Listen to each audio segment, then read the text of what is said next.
evening. We're closing out the week with more volleyball conversations. My name is Boom Gonzalez. And I'm Mela Tunay. Kasama natin sa PVL Sesh tonight is my fellow volleyball analyst, Miss A to the Z, Herbacio. Good evening. Thanks for joining us. Yes, of course. Thanks for having me. It's so exciting to be in this couch. Nako, Yeah. She's all alone. Oo nga, So it's time to grill her. Yes. Parang Wag. kahit mapasandal ka dyan sa mga okay. news. I know you're the guest, pero first serve muna tayo kay Mela to break down the top off-season moves this conference. You may violently react or agree with her takes, or as we say, you can poke the bear, you can find out. Teka, itong list na Mel's partner that you came up with, ano ba to? In order ba to? Of explosiveness? In no particular order. As in, ano lang to, volleyball chismis na inilista natin. Na nagkatotoo. Yes, Okay, and sige. probably napag-usapan na rin namin ni Ate Zito sa Viber dahil Okay. the I'm news sure. is, I'm you know, sure. it's going out left and right. Pero unahin na natin sa listahan ko of my top transitions or mga player movements natin. Prior to the PVL, it's Ivy Lacsina to next lead. I mean, ang gandang balita noon dahil, of course, with F2 disbanding, lahat tayo nag-wonder, di ba? Saan mapupunta at ganong kaganda yung fit ng mga players from F2 into their respective teams na napuntahan. But for you, Ate Z, kanina, bago tayo sumalang, pinag-usapan natin, ano kayang position ni Ivy, no? Sa next exactly. lead? I mean, we've seen her play middle with F2, and we've seen her play the outside hitter. So now that, you know, she's the new addition to this next lead team na sobrang ganda din ng performance in the last conference, you'll wonder, ano kayang position nito? Baka mamaya setter pala. Yan ang hindi. Ito, guarantee ko hindi. Okay. Kasi she was here last night with Camille Cal, you know, yung mag-best friend. So nandito. So I share ko na rin for those who were not able to catch that episode. So one of the questions that I threw at her was, what position are you going to play? Because nga, as you mentioned, she was also both effective in both positions. Ayaw niya sabihin. Pero ito yung maganda doon eh. Si Camille, kasi nga sabi niya maganda yung connection niya with Ivy. Pero sabi niya maganda yung connection niya with Ivy as a middle. Medyo nahihirapan daw siya so far as a wing.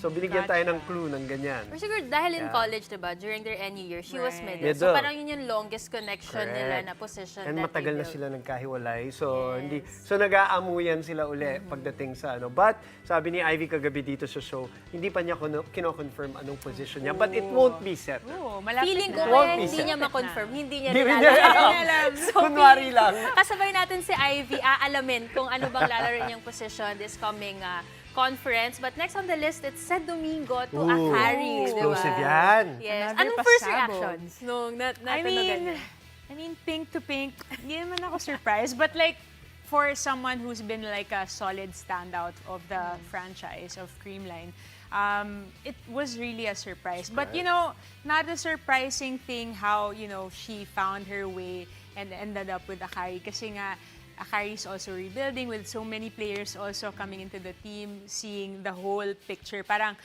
you'll think and wonder like, how will this work? And especially a top caliber athlete. Finals Sed, MVP, di ba? Who's playing now in Thailand. So doon ako, okay, since you're asking about reactions, I was surprised for a couple of reasons. One, parang ang bilis naman nung pagiging import niya, babalik na siya kaagad. Ang ganda siguro nung, anyway. Tapos, Dami pang questions di ba? Dami. Yung pagka-host ko lumalabas eh.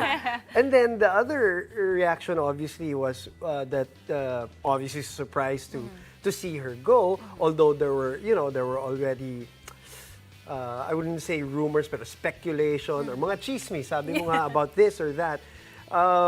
But yung ikli nung stint niya as an import, babalik na siya kagad. I think March na nga yata ang balik niya, di ba? So, and then on the other side, sabi ko, ang ganda naman ito for Akari because as much as they have all these talented middles, iba yung may championship experience and finals MVP. Mabigat yung dala ni Sed. Actually, insider info. Yes. Yan, kaya ka nandyan. Kaya ka nandyan, Well, actually. si Celine talaga, especially after winning the Last MVP championship. honors last year, she was really highly recruited and one of the main teams that had been trying to get her was Akari. Akari na talaga. But then she wanted to stay with Creamline for a year.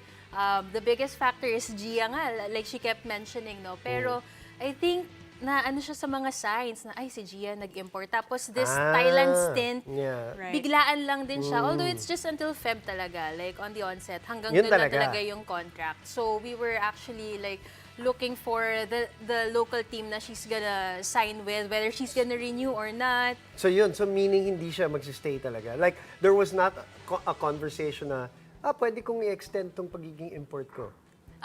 Actually, there are options. Okay. Pero, syempre, si Mas okay. Akari parang, Aggressive. parang gusto niya nga agad na makalaro for Akari. And the biggest factor was the coach also. Kasi at first, tinitignan niya yan ay, may charma ako na kahilera. Tapos, you know, it's a star-studded team as well, talking about Akari. Pero nung lumabas yung news na Coach Taka will be the head of volleyball operations, Yes. that's her Parang goal yun na. signal. Oh, Yes. so lahat ng signs. Yes, it aligned for her para mag-Akari siya. Ba't pa tayo nagkwentuhan I eh? know. Diba? Sasabihin mo Ang dami rin naman. talaga.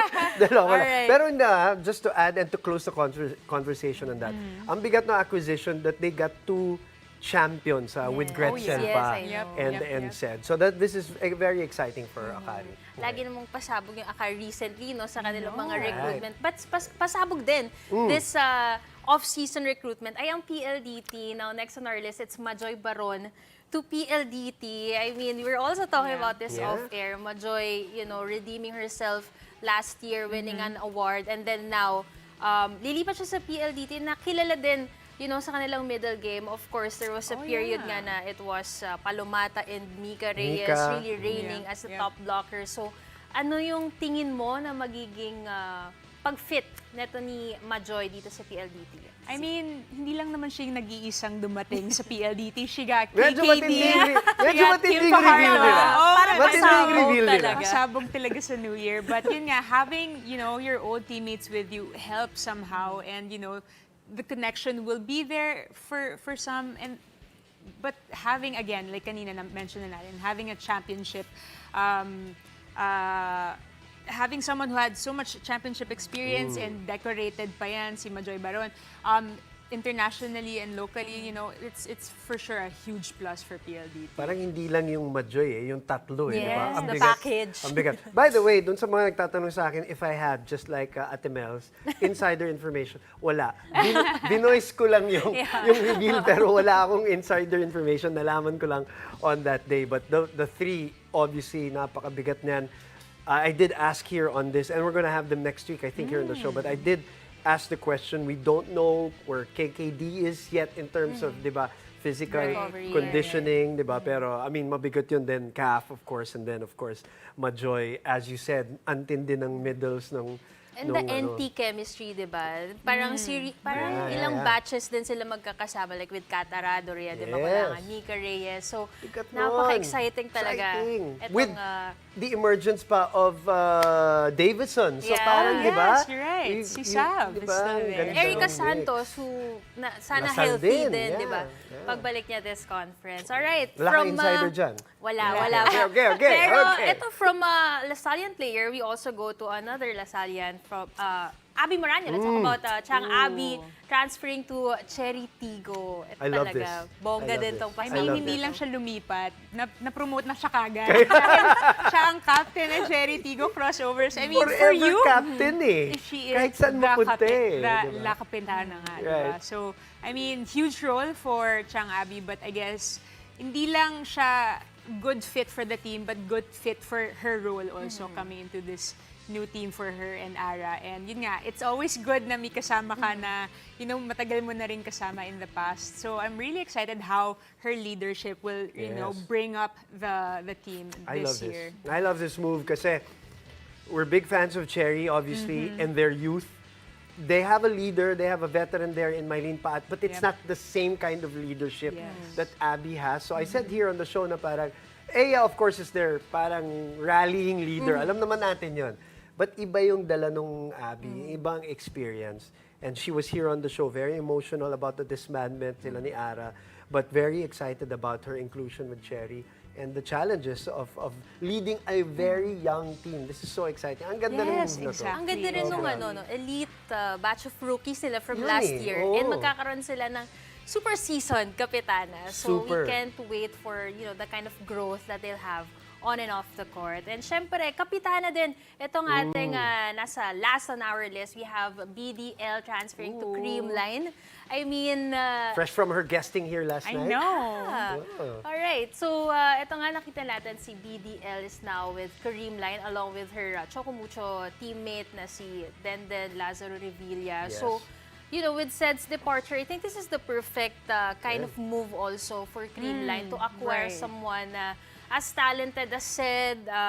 Napakarami na ring awards ito ni BDL, but it's just that we saw her in limited minutes no sa Chocomucho. So, isa din yan sa wina-wonder natin kung ano yung magiging connection nito ni Bea with her former teammates at mga new teammates dito sa Creamline. See, tell me if I'm right. I said this last night, or if I'm wrong. I said this to Bea, last night. I said, Creamline has this knack of developing their middle blockers into elite.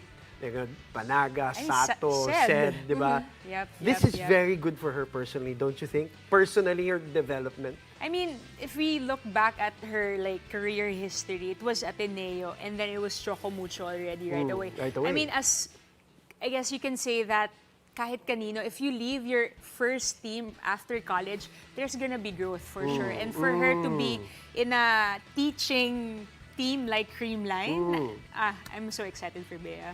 And for Denise also. Oh yes, diba? for Dan as well. We'll move with her new teammates and we'll talk more about them I later. know, But what a list! We're so excited for so many things. Ang dami. This coming PVL. Kulang and pa nga yan obviously, list mo di ba? Yeah, we're not done, obviously. Yeah. Kaya naman, after the break, usapang exciting tandems naman tayo. So stay tuned. You're watching The Game.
Welcome back to The Game and welcome back rin sa ating volleyball analyst, Z Hervasio. Well, we talked off-season moves, lipat naman tayo to tandems and reunions in the PVL. Ganda nun, tandems and reunions. Yes. I mean, they asked me earlier, okay, who are the power tandems that we're looking for? And then when I was tracking down all the player movements, teams shifting, I'm like, wait, parang meron ding theme, parang mga reunion. So I was so excited for that also. I mean, we've already seen it on social media, and then now you've had them in the studio, On the and show, then now soon makikita natin sila on the court. So I'm so excited for these tandems reunion happening. So I wanted to, the first on my list was kanina na mention na niya, Ella, Den, and of course Eliza inside the court, all together wearing pink again. So it's very interesting kasi nga si Ella with her role as a libero, and then now she'll be sharing that role with Denise. So I'm so excited and so curious what the healthy competition would be like Kasi between them. nung magkasama sila dati, Spiker si Ella. Ella was still a Exactly. wing spiker, so it's a different thing. Actually, yung ano nga nila, yung pattern nila na kapag ka, si Ella at saka si Denden Dumedepensa, parang gusto naming umuwi eh. Yeah, Kasi ang hirap talaga exactly. lapagan ng ball. But this time, they'll be sharing it, the same role. At for sure, meron din dyang mga healthy competition nga na Si Kyla ba, binabanggit. andun ba? Yeah, She'll yeah, still be yeah, there. diba? So Ayun yung even... pinag-usapan. We wanted to check with you. Yeah, I'm just checking. Yeah, So yeah. even more. I mean, speaking of Exactly, competition, grabe, exactly. tatlong napakagagaling na libero, maglalaban-laban doon sa posisyon na yan. Yeah, actually, cry din ng fans yun na magdagdag pa ng libero, di ba? Para at least, I think, ganun overall, ba? kasi shift nila, di ba? Like, recently si Ella got more minutes compared to the Correct. previous conferences. Correct, So yes, I yes. think they really want to improve on their defense. Na parang kulang pa ba? Kulang pa ba Creamline yung defense fans? nila? Di You know, ba? and Sobrang solid na nga. Etong nakaraang conference was like, and we've said this on the air, that this was the most that we've seen Creamline use their bench. Like almost all throughout, Exactly. pati all the way to Lori, di ba, ginagamit nila. In big moments, hindi yung parang tambakan Para lang, na. In really big moments. So this is interesting that their bench even got stronger. Sabi ni Denise kagabi when she was here on the show, I asked her as a last question, what scares you and what excites you? Ooh. Diba? Kasi she's been playing volleyball for 22 years already. 20 including varsity lang. 22 including yung nagsimula siya. And she said it's the unknown. It's the unknown of being at a champion team. She was worried about the optics daw, na going to the sister team na tumalo sa kanila, which is normal to think about, but she knew she's very happy na she's still within the family. Yeah. so- But I think once she's there na, well, you know the Creamline culture talaga, di ba? Yeah. They take anyone as family. And Right. makikita mo na, sabi mo nga, like sila Lori, di ba? Bago sila. Pero when they got there, you know na they build this kind of confidence na Creamline brand of confidence. Yeah. Kasi talagang yung Right. pagka-family nila, in and out of the court, nakikita natin siya nagtatranslate. But Sa laro, tama. Yeah, speaking of family, syempre ito pinag-usapan na din natin kanina. Hindi na sila bago sa isa't isa. Talking about another of Ate Z's tandem pick. It's Camille Cal and Ivy Laxina. Bakit naman sila yung napili mo na I mean, tandem? yun nga parang it's a reunion and we've seen them since high school, if I'm not mistaken, Yeah. together. And then, and to see them parang full circle ba, now that they're in the pros. Wow, nakita natin yun, high school, tapos ngayon pros na sila. So parang it's really exciting to see how well they're still connected. As they mentioned nga here na parang, pag gitna, sobrang solid, pero pag wings, parang, Nangangapa pa. timplahan pa natin. Oo. Exactly. So, just seeing the growth of these players and then for us to see the growth also as a tandem is very special to see talaga. So, very excited to see these two play. Sabi niya kagabi ni Ivy rin na parang one of the reasons why she also joined was the Japanese system na parang in-implement ni Coach Babes. Nung high school pa lang sila, Okay. nung nagde-develop pa lang Okay. sila. The interesting though that I really wanted to take from last night's session with Camille, she parang opened up and said, a partner, na she's still finding herself na kini-question nga niya yung sarili niya when she was with NU, hindi siya nagsistart. Yeah, yeah. Punta sa UP, it didn't work out. And now she's here in the pros and maganda yung team. She says she says this might be the one na will stabilize her. I like that she said that and that she's admitted it and she said it in a very happy way.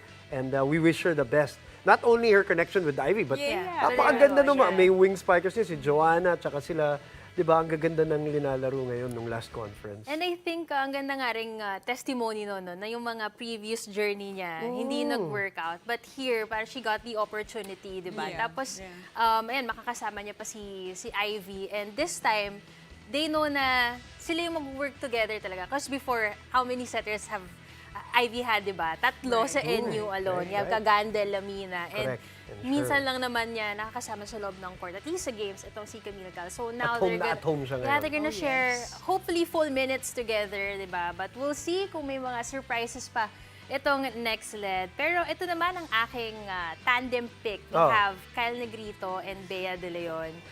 Well, Magsi-zero tempo na rin ba si, Oh ano? my goodness. I Si know, DDL? diba? Yes, Kasi si exactly. Bea, well, we know the kind of connection she built with Gia, di ba? Yan yung nakita natin. That's what impressed us the most dito sa career din ni Bea.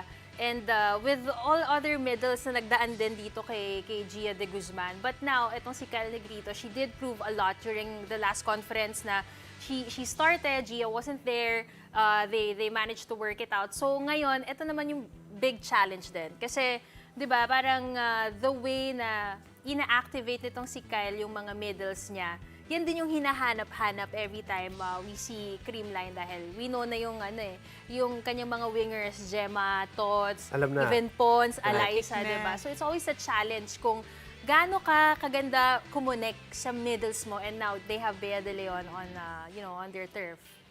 I'm interested here because hindi pa natin nakikita si Kyle. Ang ganda ng conference niya, obviously. right. Pero kasama na niya itong mga to eh. She Correct. developed For with them. years, So yeah. this is a new person. Just like the way Bernadette was, di ba, was very good with her. So parang I'm interested to see a new person joining them and connecting with her and how it's going to be and how fast that connection I will mean, be. it's one thing to have the connection between the spiker and the setter, but now Bea's gonna be immersed with this new system that has been like, again, the gold standard so far here in the Great PBL. point. So, dalawa yung bagay na pag-adjust niya, yung setter niya, pati yung buong sistema. So, again, like we mentioned it earlier, how, we're so excited to see like how she's gonna grow in this new team. And despite them being in the sister teams, sobrang different ng sistema. Magkaibang yeah. magkaiba. Oh, yeah. Tama, great point, partner. And speaking of middles, Sed Domingo and Fifi Sharma, let's expound on that tandem that you picked. Well, ito nga si Sed, no? Kasi nung nag-gauge pa siya ng kanyang mga options, well, obviously there were a lot of teams interested in her, but she was looking at so many factors. Like, sabi ko nga, yung coaching kanina ng pinakapandiinan. Pero yung mga other factors kagaya ng team composition, isa yung tinignan niya na nandito si Fifi Sharma, mga kasama niya. Really? So, Interesting. sabi niya na parang, well, syempre, it's always nice to know na you won't carry the entire load course. with you, di ba? And parang she was really hopeful dahil nakita niya maganda naman yung connection nitong ni Fifi doon sa kanilang mga setters. So she's very excited to be back in the Philippines and play alongside Fifi Sharma. That's interesting. Isang napakabata na may finals experience obviously sa UAP yes, and then a yes. very seasoned. And alam ko yung magandang kwento obviously ni Sed. Sed came into Creamline not as, Yeah. 'di ba, the As a great, start, 'di ba? Maganda yung niya parang pag-ascend niya to the top. So Dinevelop this talaga really, siya. really good and interesting. All right, setter. Alam ko may pinili si partner Z na Yes. setter tandem na vet setter tandem. Parang reunion, I sabi know. mo nga. Oh. Again, reunion kasi last na nagsama sila was UST High School. pa. Correct. And they're, as they moved up to the collegiate ranks, they were together in the national Teka, team. sino muna? For those who are listening. Okay, wait. Who? Who's going? No, I Rhea. mean, who are you talking about? Rhea and Kim. Rhea and Kim. Dayan. Oh, Rhea Sorry, Makulangan. Nasa isip ko na, yes, it's Rhea D-Mac and Calf. Yes, so it's very exciting to see veteran setters na noon nagkasama din when they were younger. And, just being again in this one team, new system, Kim basically being in the LaSalle system, LaSalle to F2, like one whole system, and then now changing that. It's interesting to see what the changes would be like. Partner, I'll give you the last word on this. What's the difference of these two vets na napakagrabing experience din? What a difference in terms of their setting, their style? Well, ako kasi I've played with Ate Rhea, Correct. but I've scouted Kim kasi Correct. before, kami yung laging nasa finals. So, I think hindi ko ma-expound further yung kind of style na tao. Kasi both of them can do everything di ba? Right. Parang yung discarte nila, alam mo din na they can distribute to anyone. And they're also both very good scoring setters. And I think one trend na na-notice ko dito sa PLDT is mahilig sila magsama ng mga veteran setters. Before it was si Mana and D-Mac. And then now Oo it's nga, no? D-Mac and Interesting. Farley, di ba? Right, So right. I think it's also about sustaining the careers of these veterans in the long run. So aabangan natin kung sino ang starters sa kanila. Yan, Because basically talagang, sila na yan, di ba? Laging ang sinasabi. Tsaka, ngayon, grabe yung pagpipilian ng weapons I ni know. Rhea and Calf. Matindi ang Nakita ko yung picture artillery. ng high-speed hitters kanina. Magkamukha daw si Coach Ralph tsaka si Calf. So, natawa lang ako doon. Z, maraming salamat. Thank you very Yes, much for thank being you, on our guys. coach. Hopefully you So come comfy. back and I will, talk I more will. volleyball with us Yes, of next course, time, please. definitely. Before anybody else, talk to us first, okay? After the break, let's talk about the latest in the PBA Commissioner's Cup. Keep it here on The Game.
Welcome back to the game. Tuloy-tuloy lang ang mainit na bakbakan sa PBA Commissioner's Cup. Tune in now to A to Z, PBA Rush, and of course the Pilipinas Live app to catch the ongoing matchup of the San Miguel Beermen versus the Rain or Shine Elasto Painter. San Miguel started the fourth quarter with a 111-94 lead.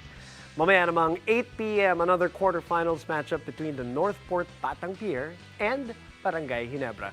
The Gin Kings have a twice-to-beat advantage, while Arvin Tolentino, Jeff Chan, and the rest of the Batang Pier are looking to keep their run alive. Catch the games in our show live and on demand on the Pilipinas Live app. Thank you for joining us. I'm Mela Tunay. Happy weekend, everybody. I'm Boom Gonzalez, and this has been The Game.